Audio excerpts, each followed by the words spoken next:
Welcome to The Waggle, presented by Sport Clips, the official podcast of the Canadian Football League.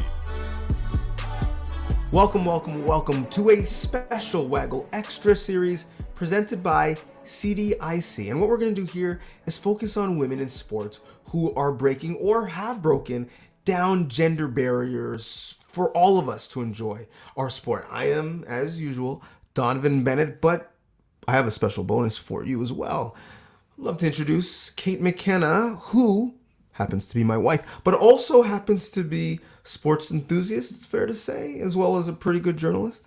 Fair to say. Big time sports enthusiast. Yes, have worked in sports for, 10 years now, going on 10 years. Worked for the Ticats, worked for the CFL, worked for TSN, and now work in lifestyle television as well. So certainly a sports enthusiast, certainly someone who's loved working in this industry, and really someone who just loves hearing the stories of groundbreakers and specifically groundbreaking women. Yeah, no question. Hashtag game changer for you yourself. I'm only saying that because this is being recorded. But we're going to be talking to trailblazing women, as you mentioned. And when it comes to the CFL, there's really, in fairness, only one place to start. I think so, yeah. Joanne Polak currently is the Senior VP of Corporate and Employee Communications for Canada Post. But before that, she was the first female GM of a professional sports team in all of North America. And that was at the age of 29. 29. Think about that. That's wild. It's also wild that it happened all the way back in 1989 when she worked with the Ottawa Rough Riders, first in marketing. Then she was involved in the Grey Cup and eventually brought the Grey Cup to Ottawa. Let's get to it, shall we? Well, first and foremost, we want to do this because we want to give you your flowers when you're around to smell them, because we always celebrate people well afterwards, and we want to celebrate you, hired as a GM of the Ottawa Rough Riders back in 1989. Let's start right there at the beginning. What is that backstory for you, not necessarily immersed in the world of football, end up with one of the most coveted jobs in the world of football? Well, I think, it's interesting because it has been a long time. Like, it's been decades. Okay. So it's going to be, I have to almost take you back to what was going on in the Canadian Football League at that time. And I was very involved with the Ottawa Rough Riders from a marketing perspective, from a business perspective.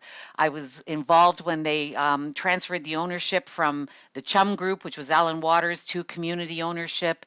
So I'd been involved in a lot of different aspects with the team, and also with the CFL through the Grey Cup, which had been held in Ottawa in 1988.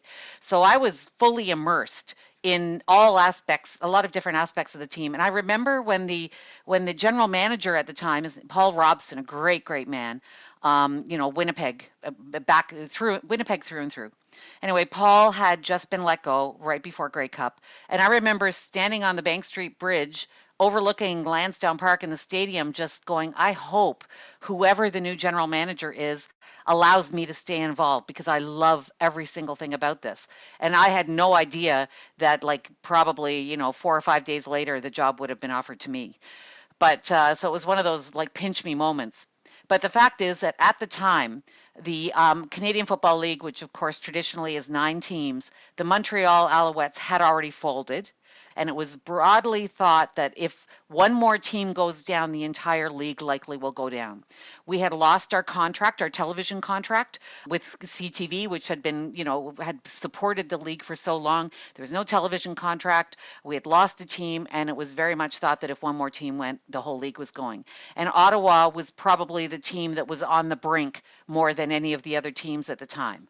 So the ownership, which was a community ownership at the time, thought that we need to bring somebody in who's in charge, who actually is not a traditional football person, somebody who can bring so much more to the team and to the league than that. And then they thought of me. I was right under their nose, doing all sorts of different things.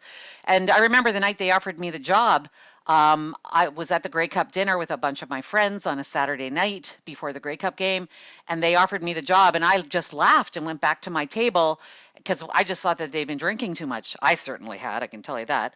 But and then when they came back later and said, no, we're serious, it was stunning. But it was a very different time in the Canadian Football League. It was a different time in sports, and it certainly was a different time in terms of women being even involved in positions of any leadership, let alone in professional sports.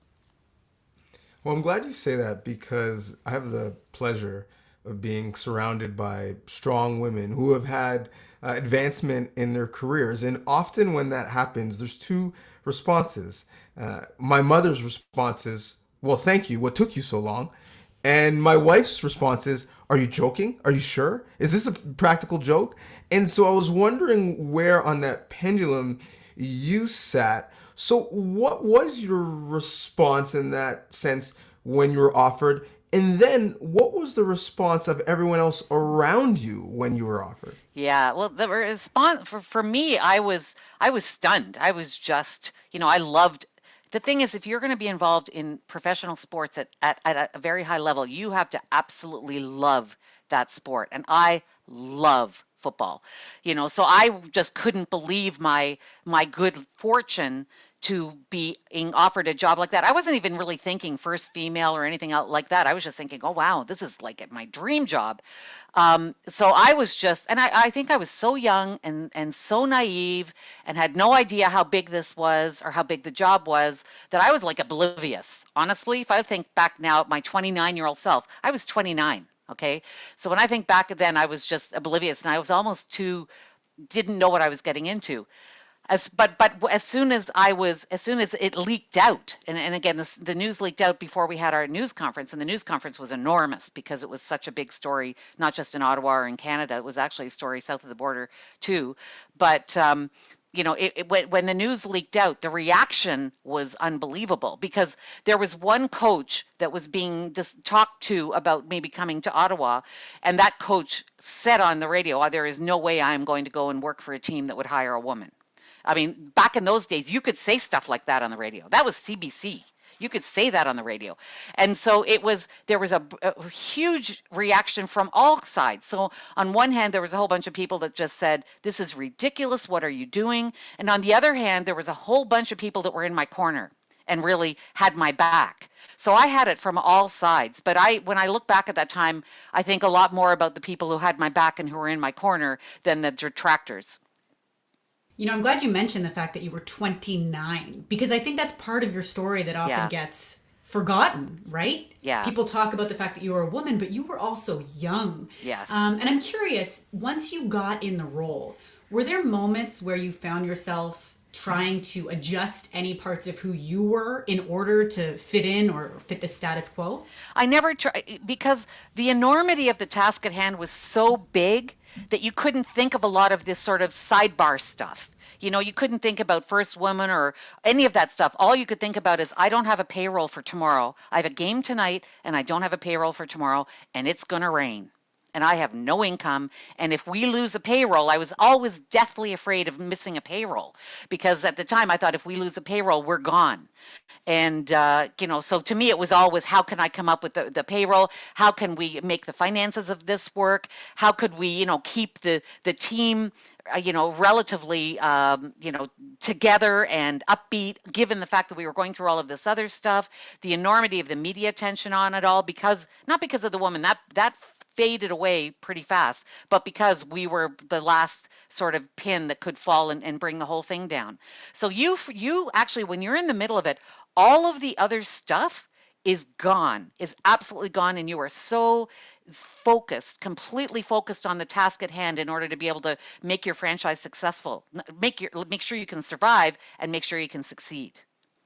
So let's talk about the ability to survive and execute the moving targets of the task that you had in front of you. And sometimes I talk to young students, and the advice I give them is to lean into their difference, make their message in a way, and use that and make that almost their superpower. But that's, at this point in 2021, easy for me to say. Was there a moment of realization or opportunities for you to use your difference to make sure that you could keep everything afloat? Yes. And I would do anything to sell tickets. I would do anything to get people in the stadium, and I would do anything. So because my story was so big, I would get opportunities that others might not have gotten. So every single time, like with all the media attention that was on us, I would leverage that media attention to try to make sure that we could, further the cause, so to speak. So absolutely, I knew what I was given, and I took full advantage to try to, to basically get the message out and to fill the stadium. The interesting thing through all of this, and I think you would find that too, because I'm still very, very close to the players who played on those teams. Very close. We talk all the time. That's the greatest thing about social media. But we were a unit, and they protected me, they surrounded me, they supported me. Anytime I would ask them to do things, they would do stuff for us. I think that others hadn't. They thought that this whole thing was awesome. If you look at the generations at the time, and of course now you guys are a much younger generation than me, but the generations at the time, I was sitting around a table of other general managers and other presidents of the organization who have Grey Cup rings, who are Hall of Famers. But there was like Ralph Sazio was in his 80s, Cal Murphy, Hugh Campbell, Bob Abilovich. I mean, the list of people, Mike Riley, who was one of the younger ones, the list of people who I was sitting at the table with, were and Hall of Famers, like just extraordinarily accomplished people. And here comes this kid who's sitting at the table with them. And what you would find is you would certainly see different levels of treatment. You would see some of the older generation, and rightfully so, look at you like you don't belong here.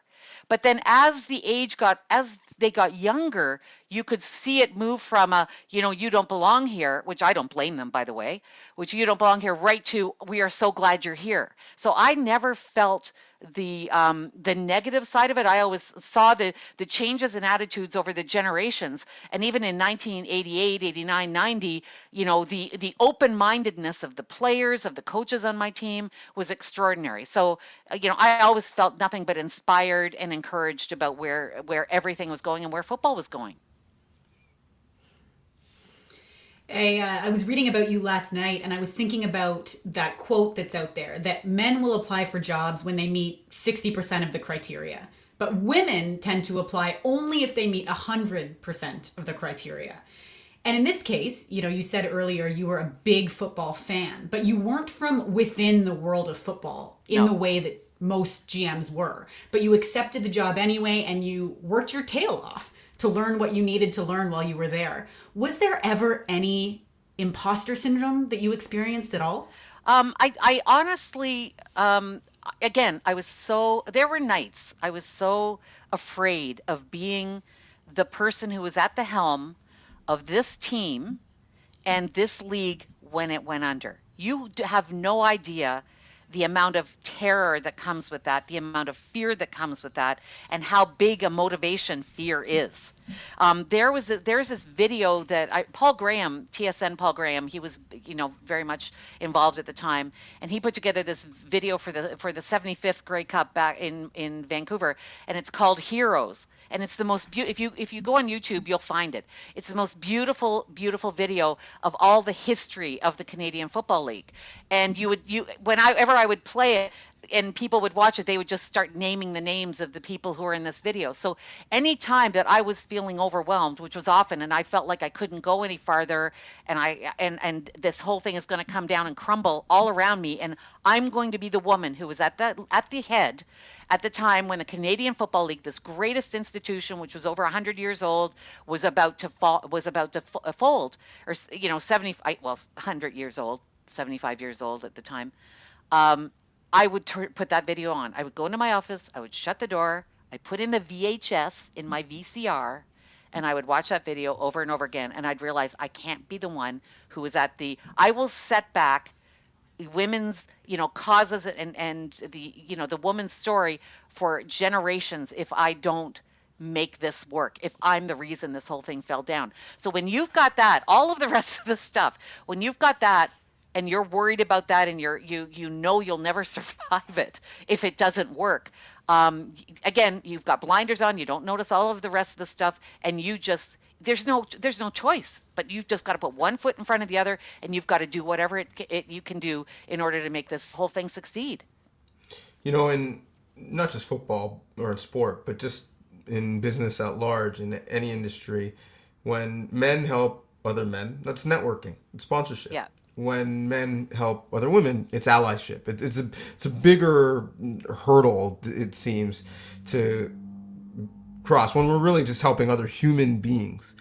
But is there one instance, one person, one conversation that really sticks out to you as both allyship and networking that helped you in your career from one of your male counterparts? Well, this is going to actually sound a little odd to you, but one of the people who was in my corner at the very beginning was Angelo Mosca.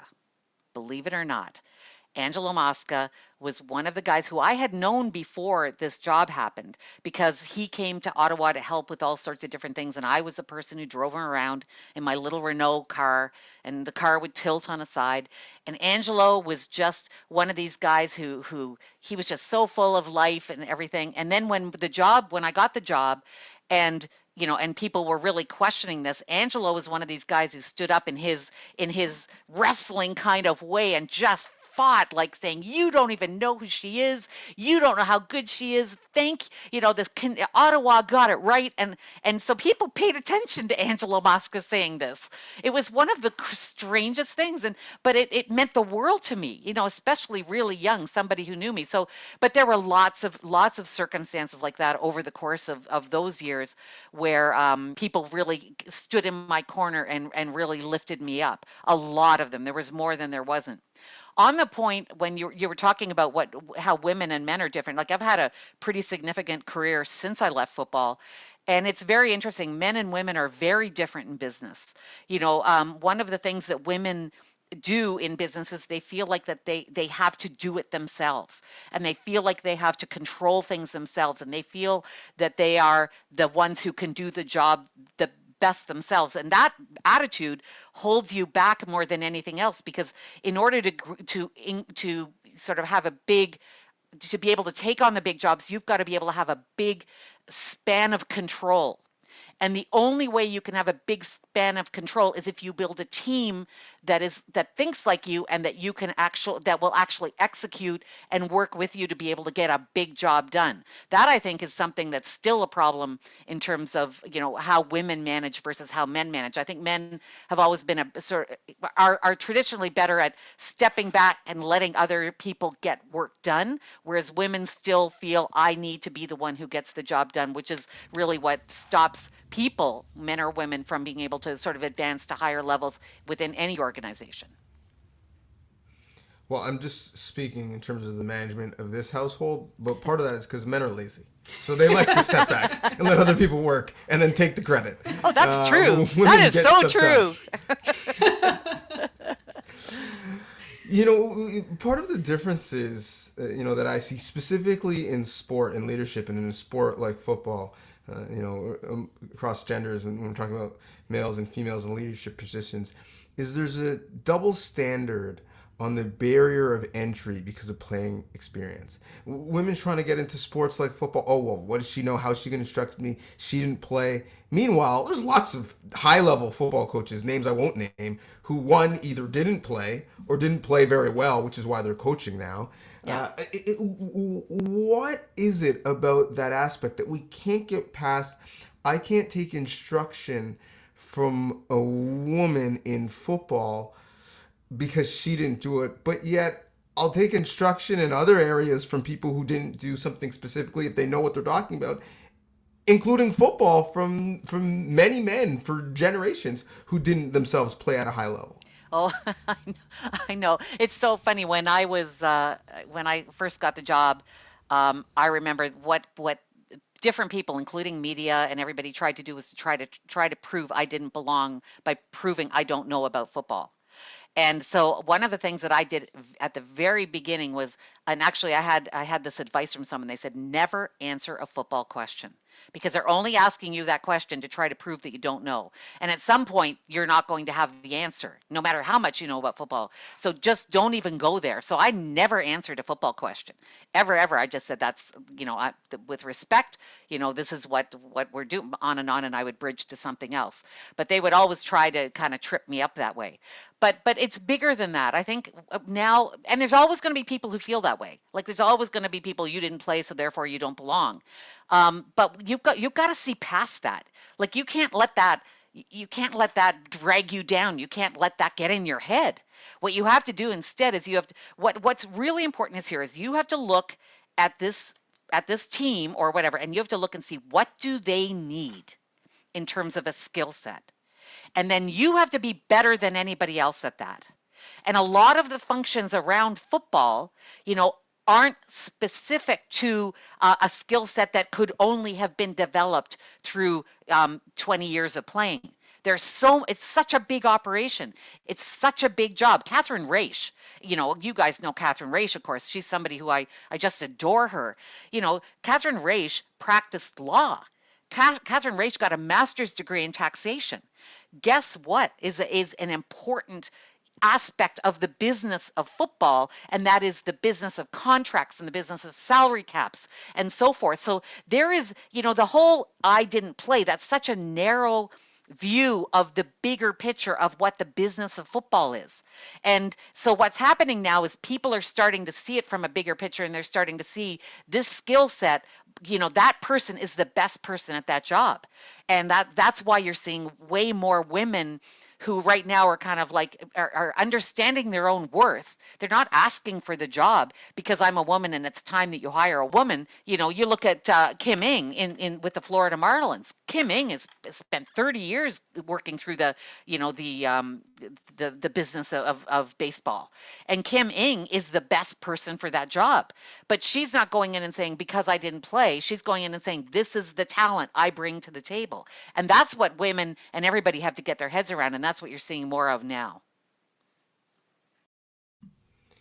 You mentioned Kim Ng, and I love that you brought it there because you stood up and supported her when she got that role, and you sent a congratulatory tweet to her. And part of it is something that has me a bit conflicted in terms of what my role is in the media in these conversations. So I'm really looking to you for guidance.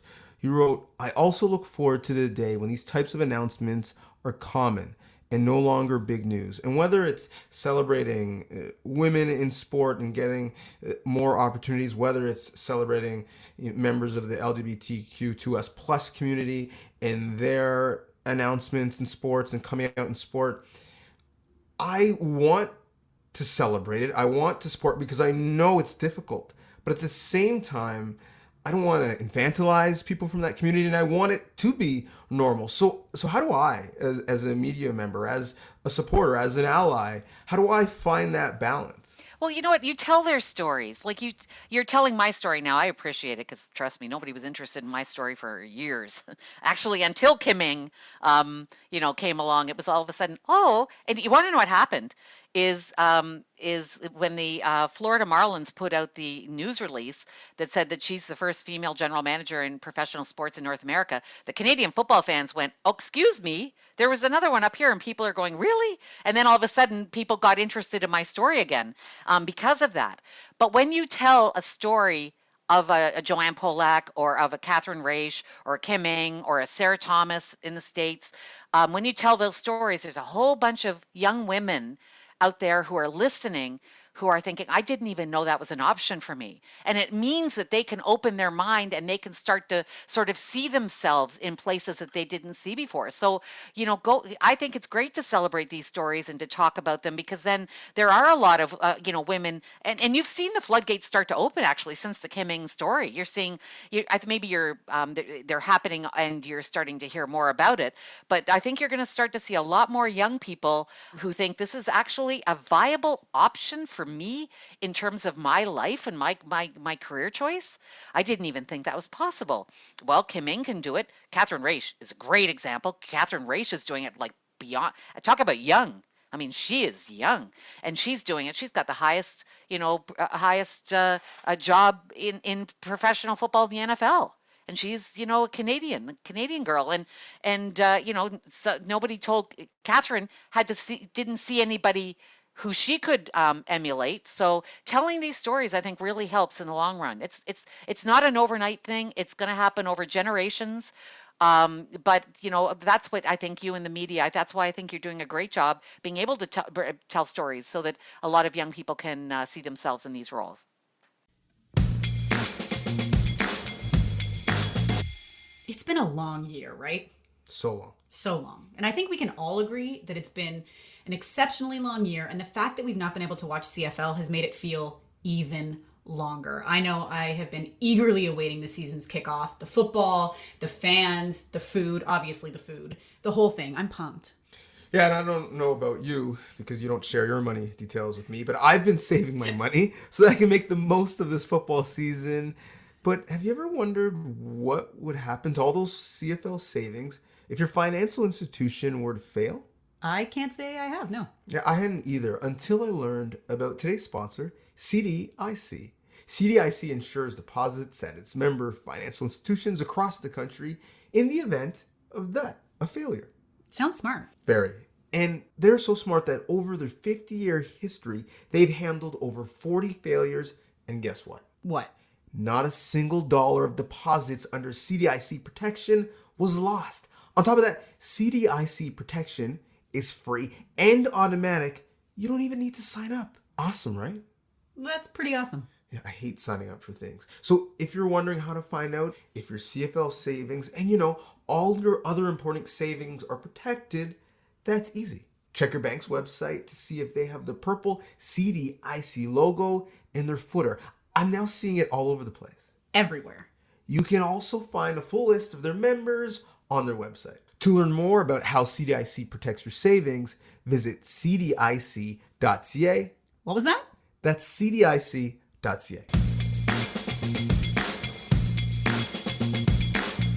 You mentioned adoring Catherine Raish and celebrating Kim Ng. Are you seeing a community of women in sports working together to help each other out or give each other tips or lift each other up in a way that just didn't exist when you were in the role because you were the first? Yeah, I wasn't the first. I was the only one. There was no one even close to The me. first and only. There was nothing. Like we barely even had people in the front offices. Absolutely, I think you're seeing like Catherine's really great at really reaching out to other women, and she actually participates in workshops for women who are looking into getting into these sports. She participated in those when she was younger. So you are seeing a lot more of a sisterhood in this because our stories are unique and we feel somewhat privileged to be in the position as well. It's like, wow, somebody let us into this club.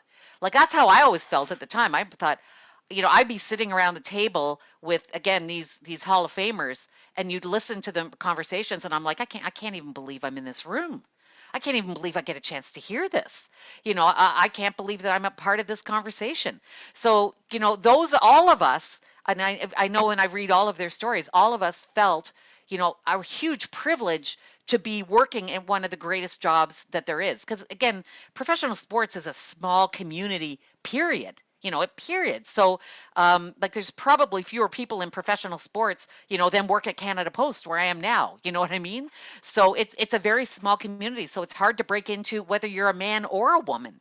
And when you're in, you really get to, to really enjoy something that's, especially when it's a sport that you adore. You mentioned young women now seeing these sorts of opportunities as a viable career option. And I wanted to ask you both, as someone who was a GM and who is now an executive in the world of business, when it comes to getting more women and more women of color into positions of power, there's so much talk about pipeline development and how important that is.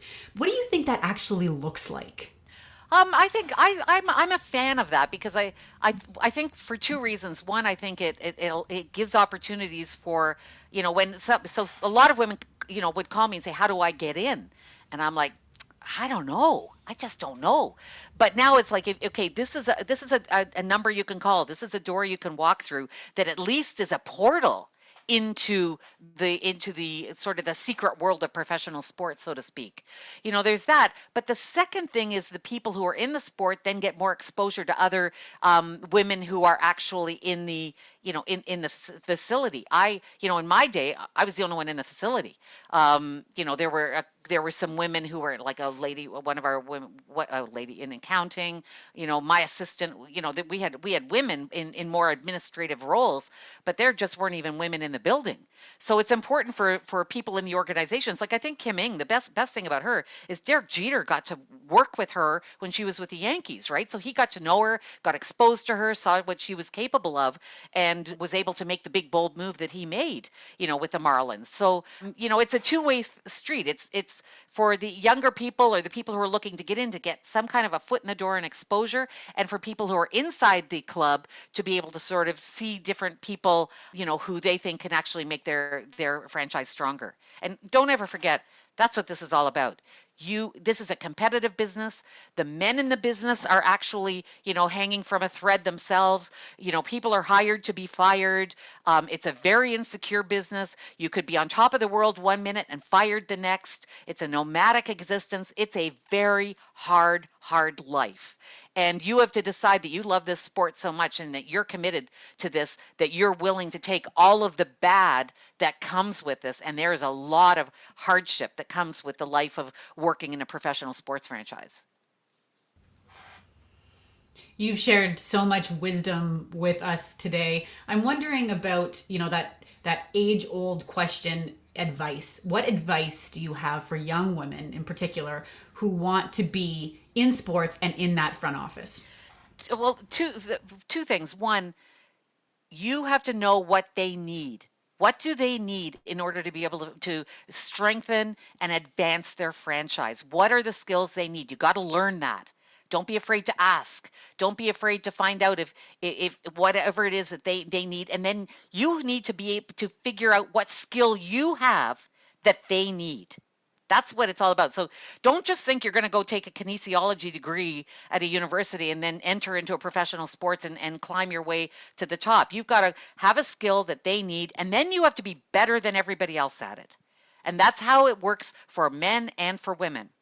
And I guess the second thing is that you've got to love the sport. You have got to. I can tell you for a fact that Kim Ng, the first thing she thinks about when she wakes up in the morning is baseball, and the last thing she thinks about when she goes to bed at night is baseball, and that's what she thinks about all of the time. You've got to love the sport so much, because the path when you get in the door to when you're at the Kim Ng level 30 years later is long, it's hard, there's nothing, fancy about it, there's nothing glamorous about it. There is nothing glamorous about it. You just have to love every single day because you can't believe that you get to be that close to the sport that you adore.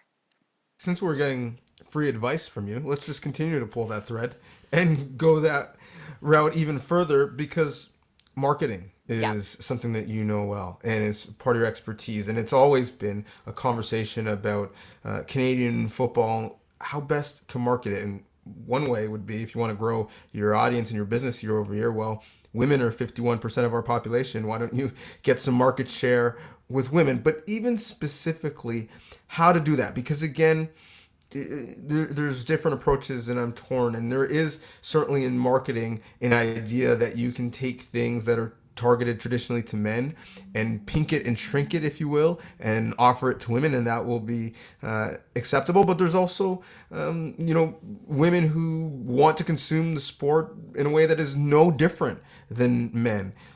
Considering women are the ones with buying power in homes and really the ones that, if you want to scale your business, are the ones you need to capture, how would you best advise individual clubs, the league as a whole, Canadian football community as a whole, to get women involved in the sport?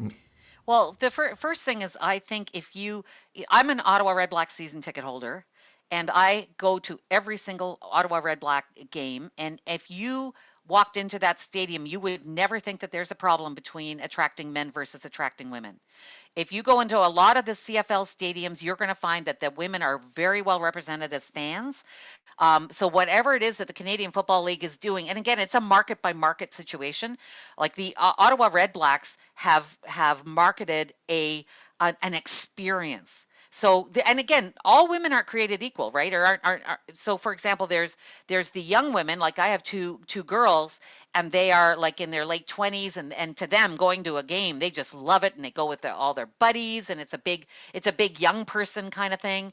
And then there's women who are maybe 35, 40, who have young children. They are looking for a completely different experience. So, and then there's somebody like me who's, 62 years old and am absolutely into every single snap. So there's three very different women, that you would market to on three very different levels.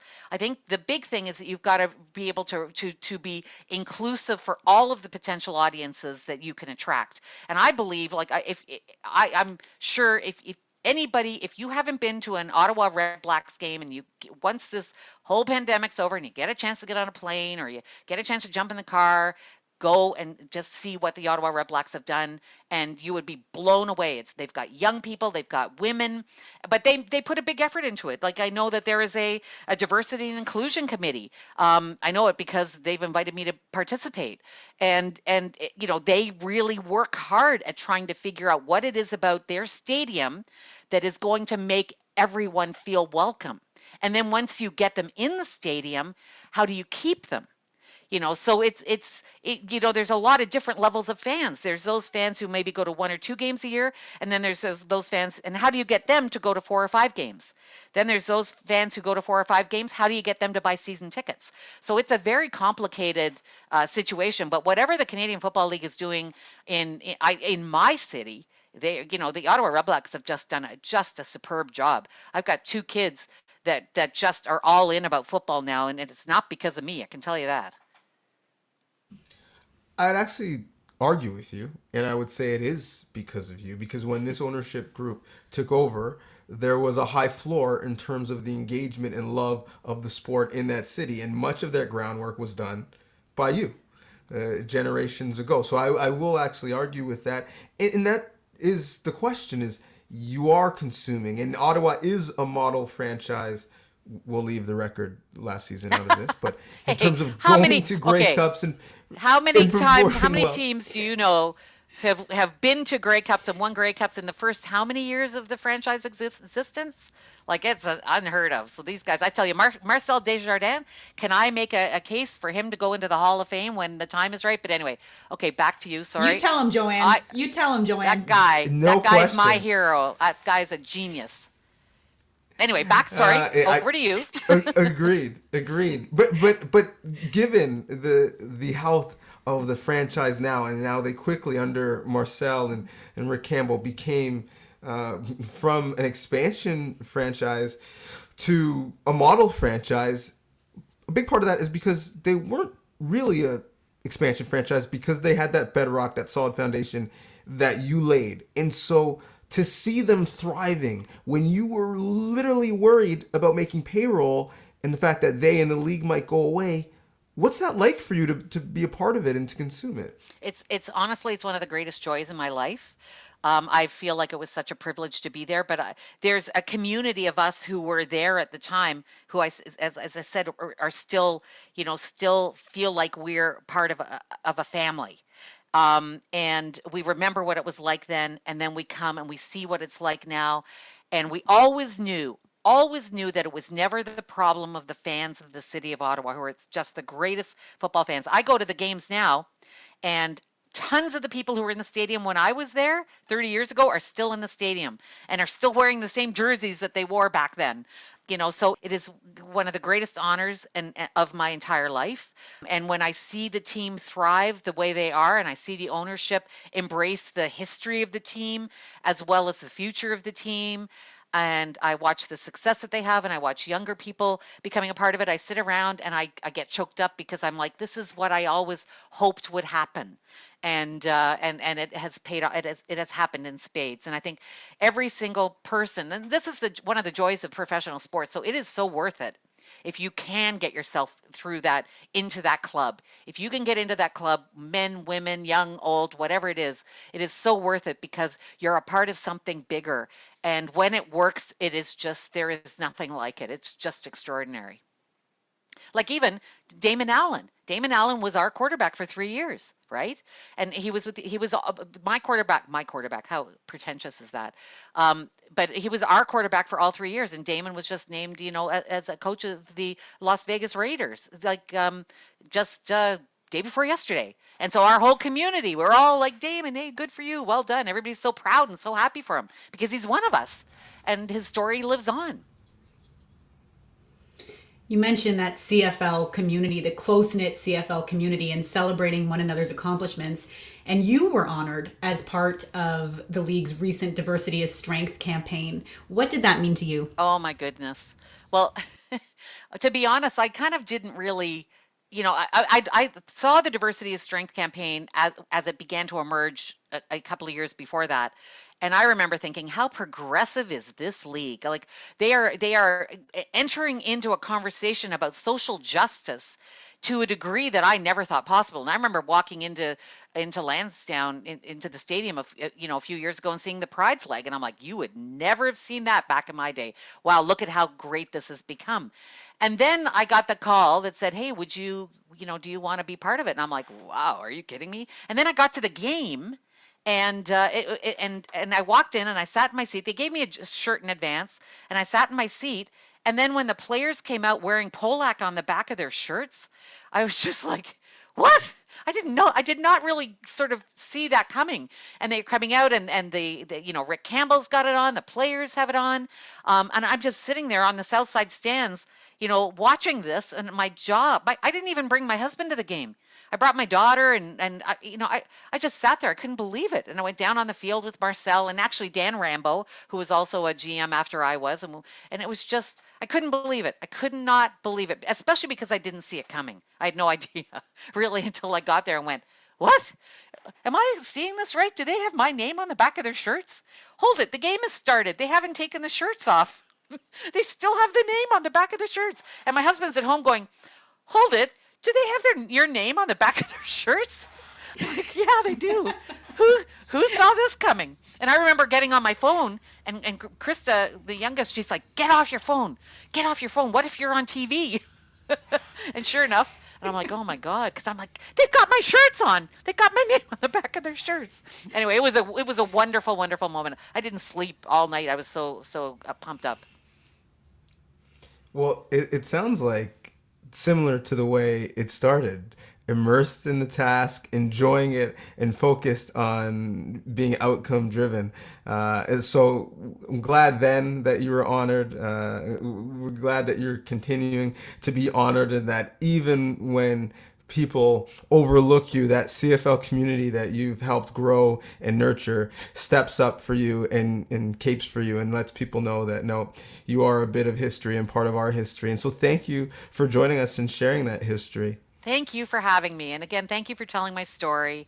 And thank you for telling all of these stories, because I know I can tell you for sure that there is someone following this conversation and other conversations that you have that are going, wow, I never thought of that. And it will make a difference, and it will make change. So thank you very much. We hope so. Man, I could talk to her all day, and really, she deserves her own podcast. We need to start a Polak podcast. But until then, if you want to give her a follow, it's at Polak Ottawa, Polak Ottawa. She's a great follow on Twitter, and she was a great listen. What stood out to you? Oh God, where do I start? I mean, I think for me, her confidence is just incredible. And it sounds like she had that confidence even back at the age of 29, which is remarkable. I also really appreciated her story about Angelo Mosca when she talked about the importance of male allies and how he stood up for her and supported her. I always love hearing sort of insider stories like that. I do as well. And for those who want to follow you, where can they? At KMcKenna77 on Instagram. You got a Vine account that maybe they should follow? No Vine, no TikTok. Okay. I'm old now, Deej. Right. I'm old. Well, we are going to have conversations with game changers, new and old. So make sure to continue to follow this space. As always, thank you for listening. Please like, favorite, share, subscribe. Give 5 stars. If you don't want to, then just don't bother. And thank you again to our sponsors, CDIC, for the opportunity to have conversations with these game changers. I'm looking forward to them. And let us know who you want to hear from, who inspires you that we should talk to. Let's do it again, all right? We shall. See you next time. The Waggle, presented by Sport Clips, the official podcast of the Canadian Football League.